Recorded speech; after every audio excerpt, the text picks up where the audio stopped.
Eh bien, nous commençons avec le groupe Les Républicains. Monsieur Nury, c'est à vous. Merci, Monsieur le Président, pour votre compréhension. Je veux remercier les deux rapporteurs pour leur rapport sur l'eau dans les activités économiques. Première remarque, il faut cesser de diffuser et relayer un climat anxiogène sur l'eau.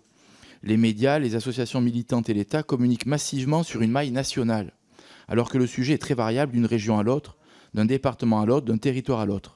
Les précipitations, la nature des sols, les réseaux hydriques sont très différents selon notre géographie, et le bocage normand n'a rien à voir avec le Sud-Ardèche, par exemple. Il faut donc cesser de faire des généralités et aborder ces sujets de l'accès à la ressource en eau de manière plus subtile, plus précise et plus fine. Deuxième remarque, malgré un diagnostic précis, votre rapport me paraît avoir un angle mort. L'usage de l'eau dans l'élevage et dans la transformation.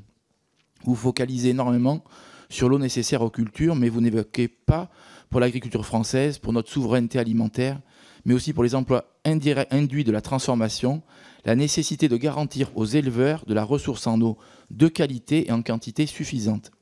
Je veux rappeler qu'une vache laitière a besoin de près de 100 litres d'eau par jour pour rester en forme et donner du bon lait de Normandie.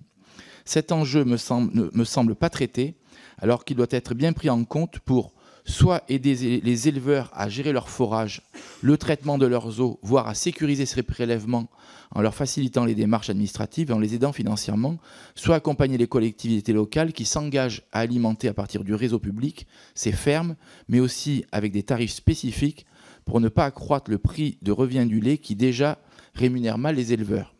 J'en viens maintenant à la transformation à l'industrie agroalimentaire. Le sujet est effleuré dans le rapport, mais ce secteur pourvoyeur d'emplois, de richesse sur les territoires ruraux et de création de valeur ajoutée de l'élevage nécessite, malgré les efforts de retraitement, des quantités d'eau immenses, notamment pour l'activité fromagère. Ne pensez-vous pas que sur ces sujets, il nous faut assouplir les contraintes réglementaires pour mutualiser les ressources propres de ces industriels et des collectivités, ce qui aujourd'hui est impossible? Et ne pensez-vous pas que dans le cadre du projet de loi Industrie verte, il faut absolument intégrer un volet spécial et spécifique pour mieux accompagner ce secteur stratégique?